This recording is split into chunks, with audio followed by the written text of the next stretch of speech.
अहाँके करिया तिल अछि। आइ तिलके अचार बना रहल छी भूजि कऽ। ई अपना सबके गाँवमे भोज भात होइए तऽ तिलके अचार सबगोटे दै छियै, ब्राह्मणके खाइ छथिन। एकरा अहाँके कनि भूजि लेब।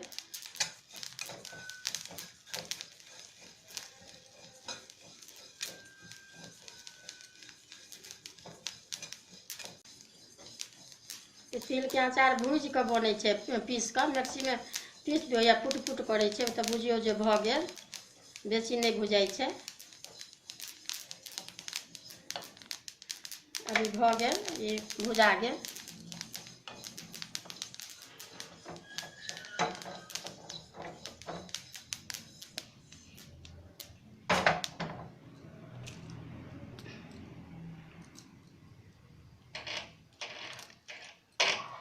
अब एकरा कनि ठंडा होइ छै तहन मिक्सीमे पीसबै। भूजि कऽ अभी पीस लेलहुँ हँ अथीमे, मिक्सीमे। आ ई अहाँके से ई कनिटा एते टाटा पीस अहाँके ई आदीके सूखा तो रखने छियै सोंठि, तऽ 2 गो मिरचाइ आ ई आदीके टुकड़ी सेहो हैया पीसलहुँ हँ।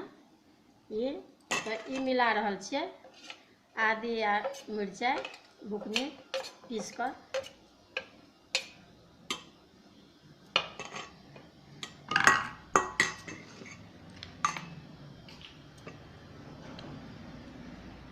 नून आधा चम्मच दऽ रहल छियै।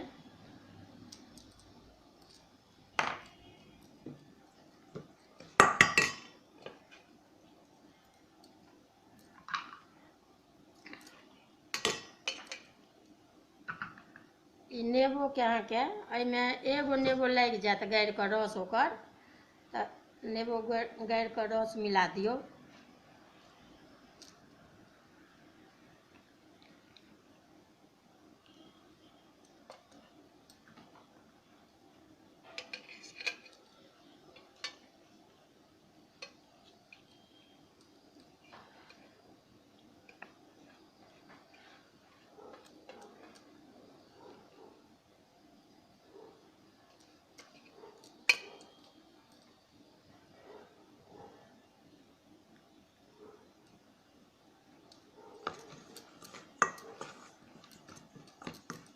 ई अपना सबके तऽ भोज भातमे बहुत बनैया, लेकिन हम ई अंदाज 100 ग्राम कि 50 ग्राम छलै ताहिके बना रहल छी।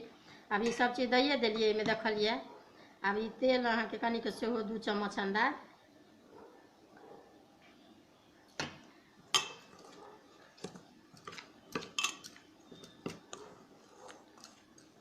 ई अपना सबके तिलके अचार सेहो गाँवमे अपना सबके नामी अछि भोज भातमे।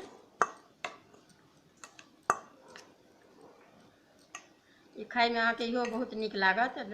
एहिमे वएह मिरचाइ आदी अहाँके नून तेल नेबो सबटा देलियै। देखबै अगर बनाकऽ नीक लागत तऽ वीडियो शेयर करब। तिलके अचार अछि।